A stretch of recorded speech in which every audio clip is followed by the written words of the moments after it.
عالم میں ہے نرالا، اعلیٰ ہے اس کا مقام، مرکز تحفظ اسلام۔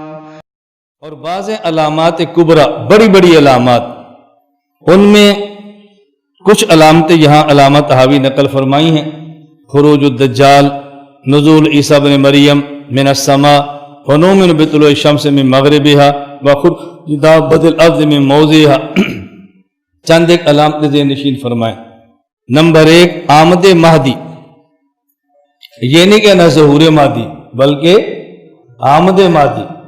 حضرت مہدی آئیں گے، پیدا ہوں گے، یہ نہیں کہ پیدا ہو چکے اور ظاہر ہوں گے۔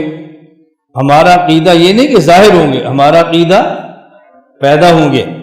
آمد مہدی حضرت فاطمہ رضی اللہ عنہا کی اولاد سے ہوں گے، نام ان کا محمد ہوگا، والد کا نام عبداللہ ہوگا، رسول اکرم صلی اللہ علیہ وسلم کے شکل اور کردار میں مشابہ ہوں گے۔ دنیا میں کفر کا غلبہ ہوگا، حتیٰ کہ شام اور قسطنطنیہ پر بھی عیسائیوں کی حکومت آ جائے گی، اور اسلام سمٹتا سمٹتا مدینہ پہنچنا شروع ہو جائے گا۔ حضرت مدینہ میں ہوں گے، مدینہ میں باتیں شروع ہو جائیں گی کہ حضرت مہدی کو تلاش کرنا چاہیے۔ یہ وہاں سے مکہ مکرمہ چلا جائیں گے، اور مکہ مکرمہ حجر اسود اور مقام ابراہیم کے دوران یہ طواف میں ہوں گے، تو بعض لوگ ان کو پہچان کر کہیں گے یہ مہدی ہے، ہمیں ان کی بیعت کرنی چاہیے۔ اور اس وقت غیب سے آواز بھی آئے گی کہ یہی مہدی ہیں جو اللہ کی طرف سے حاکم اور خلیفہ متعین ہیں، اور لوگ ان کی وہاں بیعت شروع کر دیں گے۔ حضرت مہدی وہاں سے مدینہ آئیں گے، رسول اللہ صلی اللہ علیہ وسلم کی قبر مبارک کی زیارت کریں گے، وہاں سے شام آئیں گے، نصارہ سے جہاد کریں گے اور شام پر فتح حاصل کریں گے، پھر قسطنطنیہ جائیں گے، وہاں پہ فتح حاصل کریں گے، پھر واپس شام کے علاقے میں آئیں گے۔ عصر کی نماز کا وقت ہوگا کہ حضرت عیسیٰ علیہ السلام 2 فرشتوں کے کندھوں پر ہاتھ رکھے ہوئے شام دمشق کی جامع مسجد پر مینار پر اتریں گے، اور وہاں سے سیڑھی کے ذریعے ان کو مسجد میں اتارا جائے گا۔ حضرت مہدی فرمائیں گے نماز آپ پڑھاؤ، عیسیٰ علیہ السلام فرمائیں گے میں نے تو دجال کو قتل کرنا ہے، میری وہ ذمہ داری ہے، مصلی آپ کا نماز آپ خود پڑھائیں۔ حضرت مہدی پڑھائیں گے تو حضرت مہدی 40 سال کی عمر میں خلیفہ بنیں گے، 7 سال تک خلافت کا نظام قائم کریں گے، اور 47 یا 48 عمر میں انتقال فرما کے دنیا سے رخصت ہو جائیں گے۔ نمبر 1، یہ پہلی نشانی ہے بڑی نشانیوں میں سے۔ نمبر 2، خروج دجال۔ دجال، اس کی دونوں آنکھوں کے درمیان کافر لکھا ہوگا، اس کی دائیں آنکھ انگور کے دانے کی طرح ابری ہوگی، ایک آنکھ سے دانا بڑا ہوگا۔ شام اور عراق کے درمیان یہ نکلے گا، اور 40 دنوں میں پوری زمین پر یہ پھیل جائے گا۔ پہلا دن سال کے برابر، دوسرا مہینے کے برابر، تیسرا ہفتے کے برابر، آگے دن عام روٹین کے مطابق ہوگا۔ سوائے مکہ مکرمہ اور مدینہ منورہ کے یہ ہر جگہ جائے گا، کہیں دعویٰ نبوت کا، کہیں دعویٰ خدائی کا کرے گا۔ زمین کو اشارے کرے گا، وہ خزانے اگل دے گی، آسمان کو اشارے کرے گا، بارش برسے گی، یوں چلے گا۔ اور حضرت امام اہل سنت فرمایا کرتے تھے کہ کمزور ایمان والے وہ مٹی اٹھا کے زمین منہ میں ڈالیں گے، اللہ اس کو شکر بنا دے گا۔ مضبوط ایمان والے کلمات تسبیح کہیں گے، اللہ اس کو خوراک بنا دے گا، یوں اللہ ان کو مضبوط فرمائے گا۔ اور یہ مدینہ اور مکہ میں داخل نہیں ہو سکے گا، وہاں پہ اللہ کی طرف سے ملائکہ کا خاص پہرا ہوگا، اور یہ وہاں سے دوڑے گا اور یہ شام کے علاقے میں آئے گا۔ حضرت عیسیٰ علیہ السلام اس کا تعاقب کریں گے، وہاں سے دوڑے گا، اور فلسطین کا مقام باب اللد وہاں پہنچے گا، اور حضرت عیسیٰ علیہ السلام اس کو وہاں پہ قتل فرما دیں گے، دجال قتل ہو جائے گا۔ ایک واقعہ پیش آئے گا، یہ کہے گا مجھے خدا مانو، ایک بندہ کہے گا میں نہیں مانتا، یہ اس کو قتل کر کے 2 ٹکڑے کر دے گا، اور پھر جوڑے گا، کہے گا مانو۔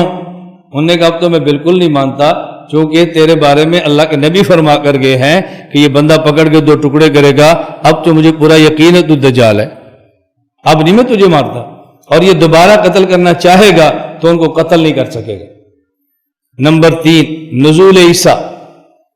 حضرت عیسیٰ علیہ السلام 32 سال کی عمر میں اللہ نے ان کو آسمان پہ اٹھایا ہے، بغیر باپ کے حضرت مریم کے پیٹ سے پیدا ہوئے، اور حضرت عیسیٰ علیہ السلام وہ شخص ہیں جو پیدائشی طور پہ نبی تھے۔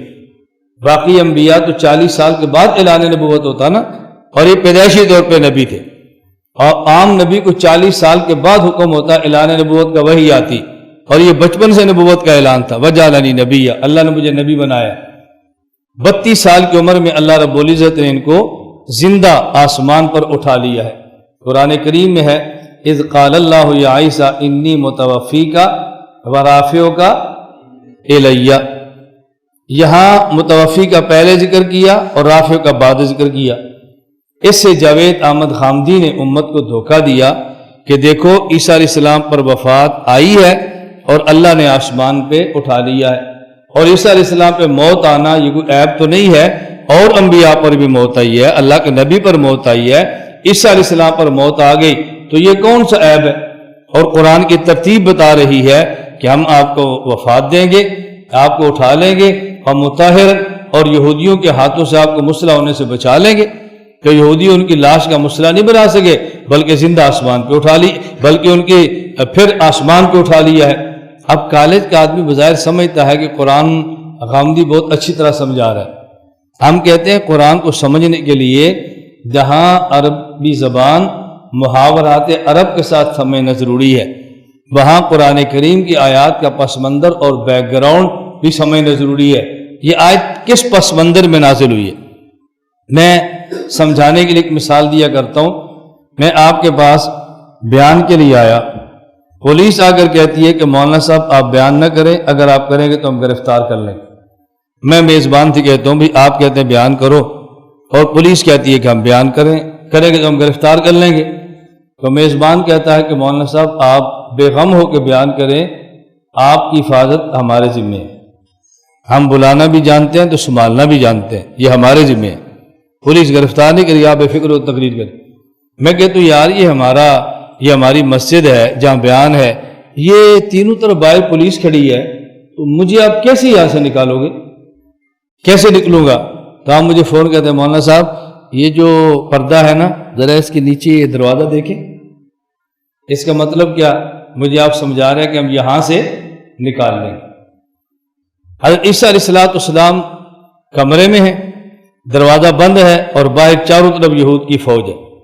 عیسیٰ علیہ السلام اللہ سے دعا مانگتے ہیں کہ یا اللہ یہ یہودی تو جمع ہو گئے ہیں، یہ مجھے قتل کرنا چاہتے ہیں۔ اللہ فرماتے ہیں انی متوفیک، عیسیٰ آپ گھبراؤ مت، موت آپ کی ہمارے اختیار میں ہے، ہم موت دیں تو موت آتی ہے، یہ کچھ نہیں کر سکتے۔ یا اللہ اس کو تو میں مانتا ہوں، لیکن چاروں طرف سے فوج کھڑی ہے، چاروں طرف فوج کھڑی ہے، تو مجھے آپ کیسے بچائیں گے؟ فرمایا رافعوں کا ہم اٹھا لیتے ہیں، ہم آپ کو تو انی متوفی کا کہہ کے تسلی دی ہے، اور رافعوں کا کہہ کے بچانے کی صورت بتائیے۔ تو متوفی کا پہلے ہونا چاہیے تھا، رافعوں کا پہلے ہونا چاہیے تھا؟ بولو، موت پہلے ہے یا بعد ہے؟ بعد میں، لیکن ہونا پہلے چاہیے تھا، ذکر پہلے کریں یا بعد میں؟ پہلے۔ تو جب یہ پس منظر ذہن میں نہیں ہوگا تو دھوکہ دینا آسان ہوگا، نہیں جی متوفی کا پہلے ہے لہذا وفات پہلے۔ اس لیے ہم کہتے ہیں آیت کا پس منظر اور بیک گراؤنڈ سمجھو تو پھر آیت کو سمجھنا بہت آسان ہوگا۔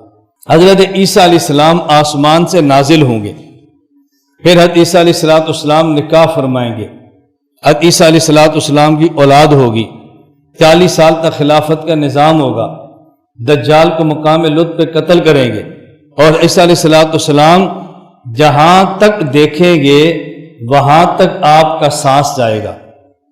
ناک سے بندہ سانس لیتے ہیں نا، پھر باہر نکالتا ہے، جب سانس نکالیں گے تو جہاں تک نگاہ ہے وہاں تک جائیں گے، اور یہاں تک جتنے کافر ہوں گے جس کو سانس لگتا جائے گا وہ کافر اپنی موت مرتا جائے گا۔ چند دنوں کا معاملہ صفائی ہو جائے گی، پھر اس کرۂ ارض پہ کوئی کافر موجود نہیں ہوگا، سب ایمان والے موجود ہوں۔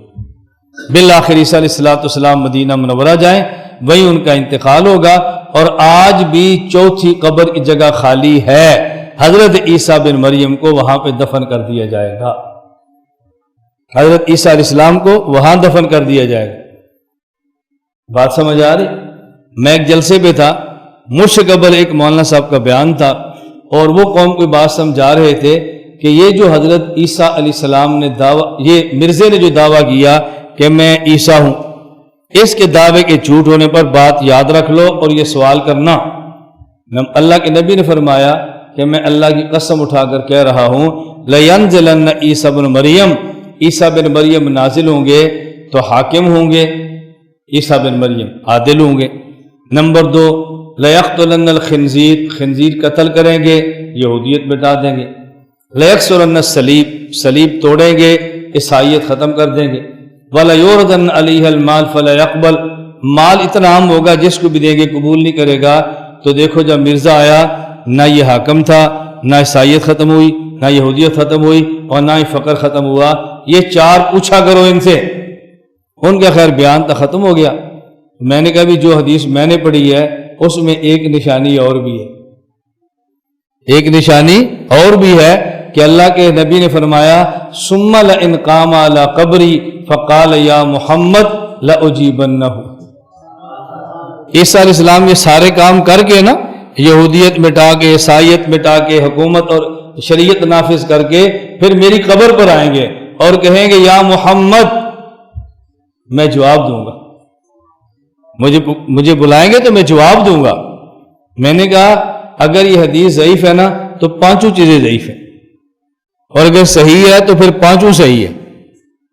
جو 4 مرزائیوں کے مقابلے پیش کرو وہ تو صحیح ہے، اور جو 5ویں مماتیوں کے مقابلے پیش کرو وہ ضعیف ہے۔ میں نے کہا یہ ترتیب ٹھیک نہیں ہے۔ اور عجیب بات یہ ہے یہودیت کا فتنہ عیسیٰ علیہ السلام ختم کریں گے، عیسائیت کا فتنہ عیسیٰ علیہ السلام ختم کریں گے، اور جب مماتیت کا فتنہ آئے گا تو 2 نبی ملیں گے تو فتنہ ختم ہو جائے گا۔ عیسیٰ علیہ السلام کہیں گے یا محمد، حضور فرمائیں گے لأجیبنہ، 2 نبی ملیں گے تو یہ فتنہ بھی ختم ہو جائے گا۔ ہم نے کہا مٹنا تو ہے ہی، پہلے توبہ کر لو، یہ فتنہ ختم تو ہونا ہی ہے نا، تو پہلے توبہ کر لو۔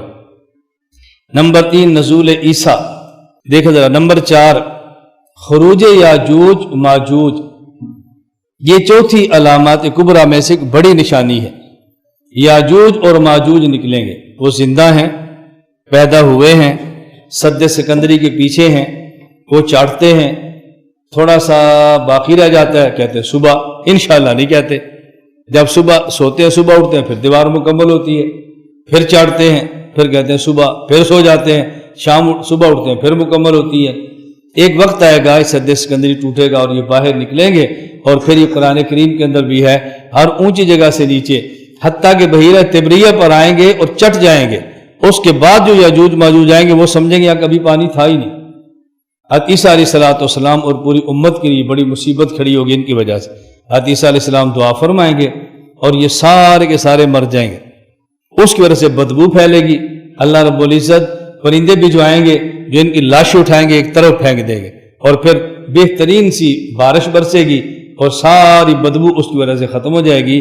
یاجوج اور ماجوج کا نکلنا یہ بھی علامات کبریٰ میں سے ایک بڑی علامت ہے۔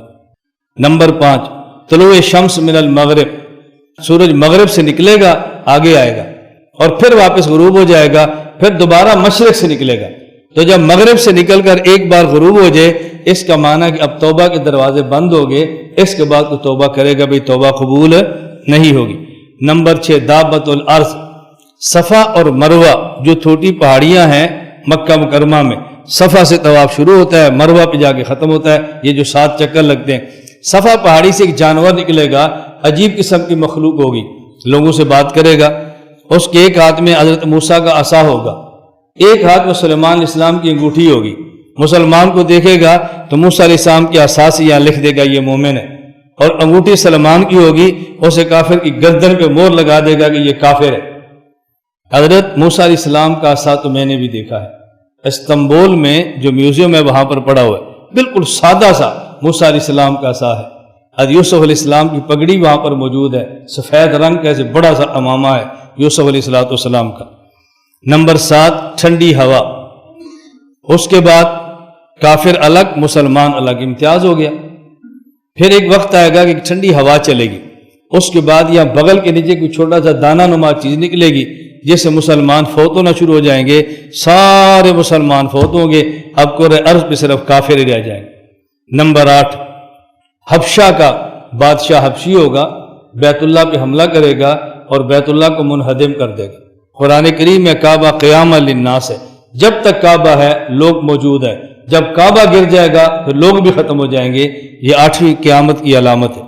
نمبر 9، ایک آگ نکلے گی اور لوگوں کو دنیا سے دھکیلتی دھکیلتی ملک شام تک لے جائے گی، سب لوگ ملک شام پر جمع ہوں گے۔ نمبر 9۔ نمبر 10، پھر اسرافیل، ملک اسرافیل وہ سور اپنے منہ میں لیں گے، سینگ کی طرح آواز لگائیں گے۔ جب شروع میں آواز ہوگی تو بہت آہستہ ہوگی، سننے میں مزہ آئے گا۔ آہستہ آہستہ آواز اتنی تیز ہوگی کلیجے اور دلوں کو پھاڑ کے رکھ دے گی، اس کے بعد لوگ مر جائیں گے اور یہ قیامت ہو جائے گی۔ تو یہ 10 علامات کبریٰ ہیں۔ نرالا اعلیٰ ہے اس کا مقام، مرکز تحفظ اسلام، مرکز تحفظ اسلام۔